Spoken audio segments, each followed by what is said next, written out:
aux hommes. Et donc les hommes vont voir des femmes arriver, revendiquer ces mêmes qualités, ces mêmes vertus, évidemment ça va constituer à la fois ça va constituer un choc culturel et ça va nourrir des résistances parce que les femmes viennent contester ce qui était jusque-là un monopole masculin en fait. Une vision vraiment dans l'armée de la femme c'est celle qui donne la vie, c'est pas celle qui peut donner la mort.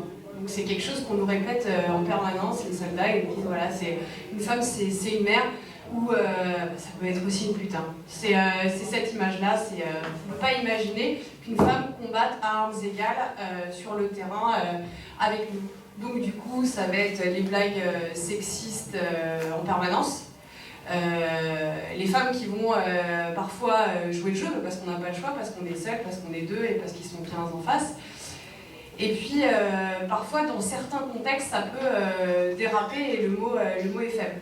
Donc avec Julia on a comme la collègue camarade, je sais pas, vous l'a dit, comme Diane vous l'a dit, on a travaillé sur les violences sexuelles dans différents milieux. Donc on a travaillé dans le milieu politique, on a travaillé dans le milieu chez les pompiers, etc. Parce qu'on considère que les violences sexuelles c'est rarement des faits divers isolés, c'est pas forcément 2-3 malades sexuels qui agressent une personne dans la rue un soir de pleine lune. C'est en général, il y a un milieu qui est propice en fait à ce type de violence sexuelle. Et l'armée, on s'est rendu compte que ça faisait partie de ces milieux-là. Et parce qu'on est dans un milieu qui est fermé, qui est très masculin, comme vous le disiez Julia, mais aussi un milieu qui est très hiérarchisé. Et un milieu où on fait, entre guillemets, beaucoup la fête. On s'est aussi rendu compte que dans l'armée, il y avait une très forte impunité. Une très forte impunité des auteurs de violences sexuelles. À titre d'exemple, le harcèlement sexuel n'était pas inscrit dans le code de la défense. Donc du coup, un militaire pouvait harceler sexuellement sa collègue sans faire l'objet de mesures internes à l'armée. Par ailleurs, il pouvait être condamné par un tribunal civil classique, mais si à l'intérieur des rangs de l'armée, il n'était pas condamné. Et cette culture de l'impunité, en général, c'est terrible en fait. C'est terrible pour les victimes de violences sexuelles qui obtiennent justice auprès d'un tribunal et qui le lundi matin recroisent leur agresseur au travail. Et c'est un élément très important, c'est comment est-ce que, quand on est victime d'une violence, on peut faire remonter l'information pour dénoncer ce qu'on a subi en fait. Et comme l'armée fonctionne en vase clos en fait, c'est vraiment une culture de corps, une culture, on pourrait faire une comparaison, c'est organisé comme une famille en fait. Et donc un militaire a la culture ce qu'on appelle le rendre compte, dès qu'il arrive quoi que ce soit qui sort de la normale, il faut rendre compte. Et ce système de rendre compte, il ne fonctionne que dans un sens, le sens de la hiérarchie en fait. La remontée de l'information, elle ne se fait que par la hiérarchie. Il n'y a pas de revendication collective qui puisse exister. C'est interdit de porter une revendication collective au sein de l'armée. Il peut y avoir que des revendications individuelles. Donc toute organisation collective est totalement prohibée. Il y a plusieurs armées en Europe aujourd'hui qui ont autorisé les forces armées à syndiquer. Aujourd'hui, la France et ses EUPRI se sont fait condamner par le Conseil de l'Europe, par le CEDH, par la Cour européenne des droits de l'homme, parce qu'ils avaient interdit aux militaires de syndiquer. Donc du coup, il y a un vide en fait. Il y a un vide. Les femmes sont complètement seules face à leur cas. Y compris, il y a des femmes qui venaient nous voir et disaient mais je pensais que j'étais la seule à avoir été victime de ça. Alors en fait, il y en a des dizaines et des dizaines, mais c'est pas un réflexe qu'on se dit en fait. Quand on est agressé, en général, on se sent coupable, on se dit c'est moi, est-ce que j'ai provoqué, est-ce que machin. On ne pense pas que la collègue derrière, elle a peut-être pas été violée, mais elle a été victime de harcèlement sexuel, elle aussi.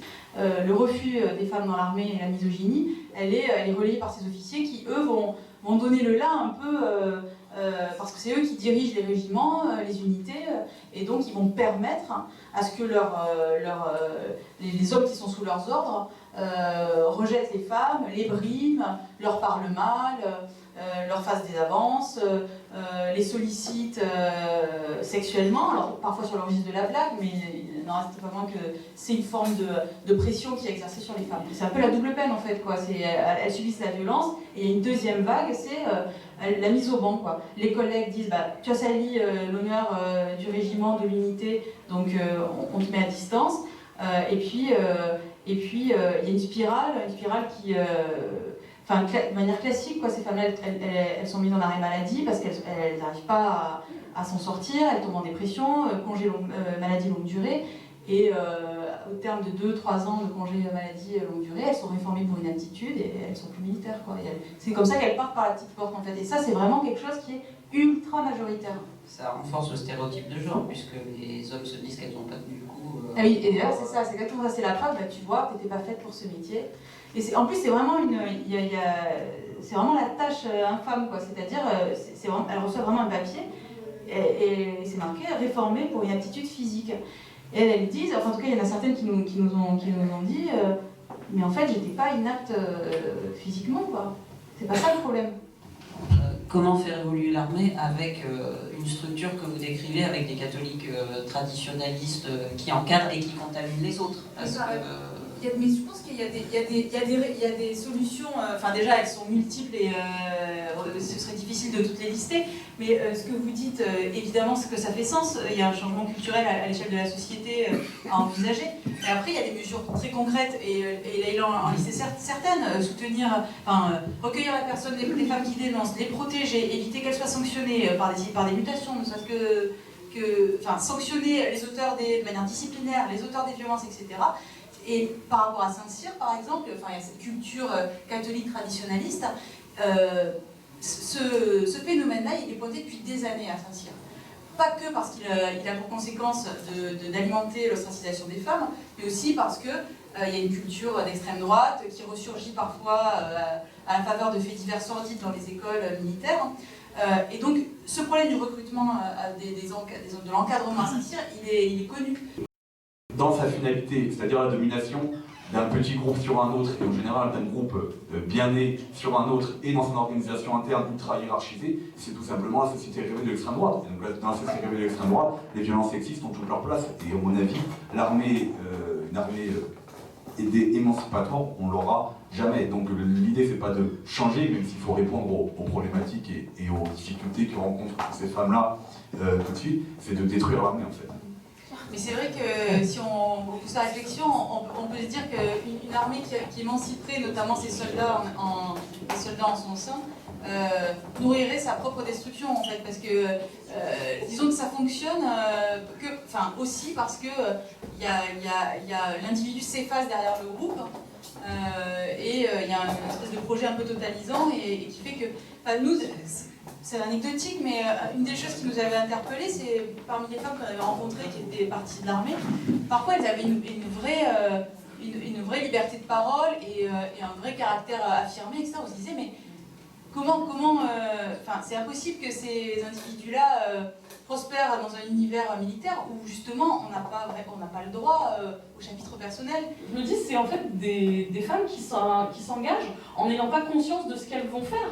Parce qu'à un moment, si jamais elles sont complètement démolies par le fait d'avoir subi ça, elles sont, en tant que militaires, elles sont l'expression de la violence d'un État. Donc, oui. On a pu constater à plusieurs endroits qu'elles sont plus motivées que les hommes. Elles sont vraiment beaucoup portées par cet idéal, entre guillemets, patriotique, de servir la France, de défendre contre le terrorisme, contre les méchants, etc. Vraiment. Et évidemment, il y en a qui ont une histoire de, entre guillemets, garçon manqué, de je veux faire pareil, je veux me battre comme eux, je veux être à l'avant. Il y a cet idéal qui est très fort chez les femmes. Après, il y en a beaucoup aussi qui sont là parce qu'elles ont besoin de trouver du boulot.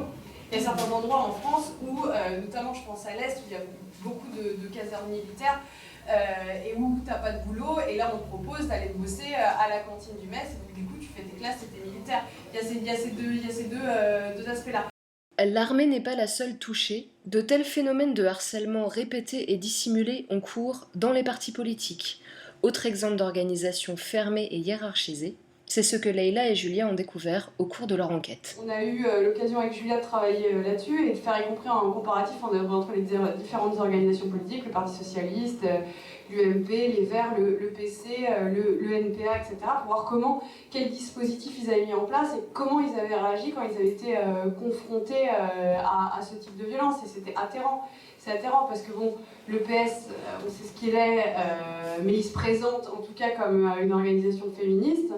Voilà, c'était le carton rouge de notre enquête. À chaque fois qu'ils avaient été confrontés à des cas de violence sexuelle, ça avait été géré d'une manière incroyable. On avait planqué les cas sous le tapis où les militantes étaient ravagées, des tentatives de suicide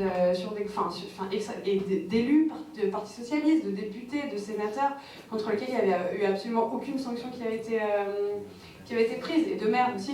Parce qu'on s'est rendu compte que les partis pouvaient exclure très vite certains de leurs membres quand il y avait des scandales, mais pas liés aux violences sexuelles, pour des propos, ou quelqu'un qui se présente par exemple à une élection alors qu'il y a déjà un candidat du parti intronisé va se faire très vite exclure. Par contre, un maire condamné au pénal pour avoir agressé sexuellement la secrétaire de mairie, lui, il a toujours sa carte au Parti Socialiste. Et là, on parle beaucoup du PS parce que c'est un peu facile et c'est eux qui avaient le plus grand nombre de cas, mais les organisations d'extrême gauche, c'est kiff-kiff bourrico, c'est-à-dire que c'est pas parce qu'il y a une commission de contrôle qui est prévue en cas d'agression ou de problème de propos sexistes, sans aller jusqu'au viol. Enfin, vraiment, c'est pas parce que l'organe existe que on va pas décourager la militante de la saisir. C'était bien, puis surtout qu'il y avait des éléments de comparaison, puis des réflexions autour de par exemple des logiques de classe à l'œuvre, ou des autres milieux professionnels où on peut retrouver des phénomènes de misogynie ou de sexisme. Donc c'était plutôt chouette. Je suis assez d'accord, et puis des questions qu'on ne retrouve pas ailleurs. Sur la question de la destruction de l'armée, sur la question d'un positionnement antimilitariste ou pas, etc. Donc ça, on n'aurait pas retrouvé ça, je pense, si on avait été dans un débat, comme vous avez pu le voir, quand on a répondu aux questions de M. Ruquier.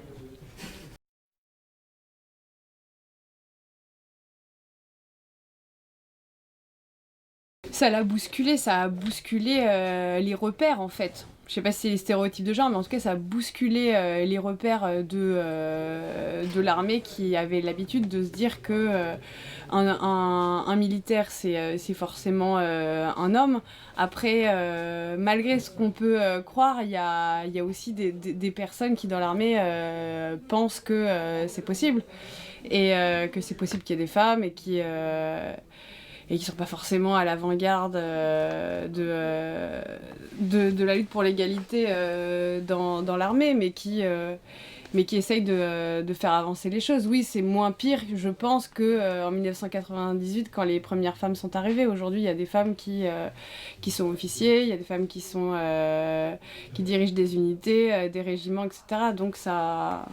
De fait, ça a bousculé, mais après, c'est pas non plus l'égalité. Il y a encore beaucoup de travail, je pense, à faire dans les rangs.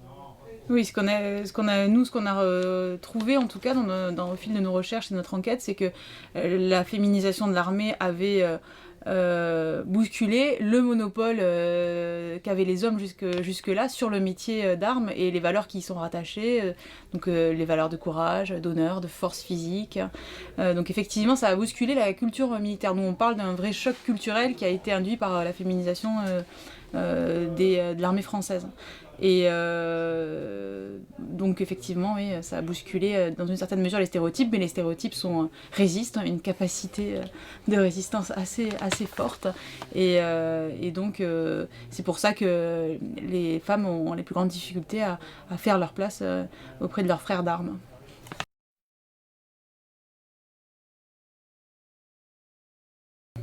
On peut faire une réponse en plusieurs niveaux.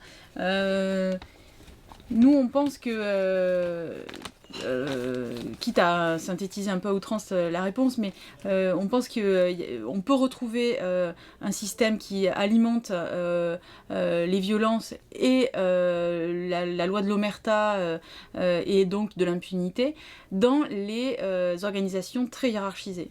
C'est-à-dire que plus on est dans une structure hiérarchisée, plus la dénonciation va avoir du mal à exister. Et une des comparaisons, nous, qu'on a pu faire pendant notre travail sur l'armée, on a trouvé qu'il y avait des similitudes avec, par exemple, l'Église catholique.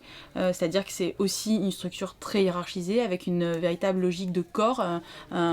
C'est une institution qui se vit un peu comme une famille, et donc l'individu s'efface pour faire place au groupe. Et quand il y a eu des scandales de pédophilie au sein de l'Église catholique, le réflexe a été d'étouffer ces affaires-là pour ne pas entacher l'image de l'institution. Et on retrouve cette logique-là à l'œuvre dans l'armée. Je pense que...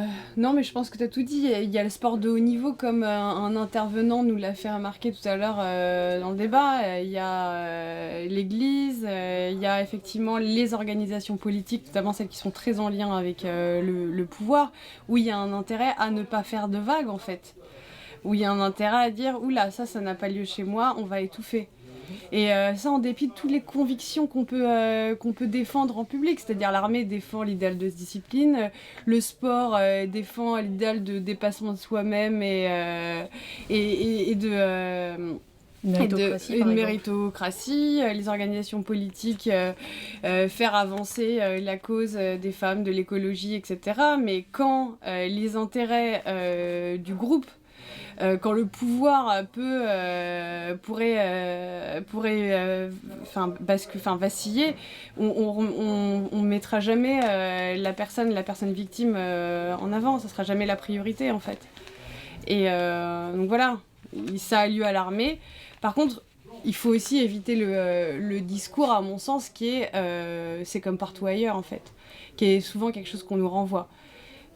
On nous renvoie très bien, enfin bon, des tordus, il y en a partout, des problèmes de violence sexuelle, il y en a partout, l'armée c'est comme le reste, etc. Non, ça c'est pas vrai en fait.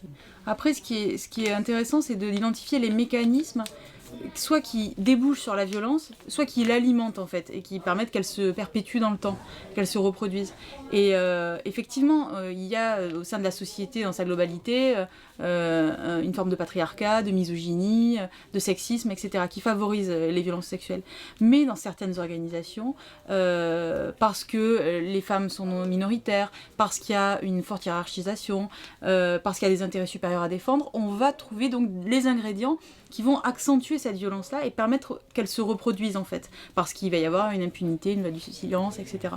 Donc il y a vraiment des spécificités à l'armée qu'on va pouvoir retrouver dans d'autres organisations. Par exemple, il y avait quelqu'un dans le débat qui disait « moi je travaille dans le bâtiment ». Et c'est vrai que quand j'arrive sur un chantier, il faut que je fasse mes preuves, il faut que je leur montre que j'ai les mêmes compétences qu'eux, ou en tout cas que mes compétences sont valables, pour faire mon trou petit à petit. Cette logique-là, je pense qu'elle est à l'œuvre dans le bâtiment parce que c'est la situation d'une femme dans un univers très masculin, on la retrouve systématiquement dans l'armée, où une femme arrive, elle n'a pas sa place, et petit à petit, elle va montrer qu'elle a des compétences, qu'elle a des qualités, qu'elle peut faire sa place. Donc voilà, on peut retrouver des mécanismes à l'œuvre dans différents univers professionnels au sein de la société, mais ce qui est intéressant, c'est de voir qu'est-ce qui accentue et qu'est-ce qui permet que les violences se reproduisent.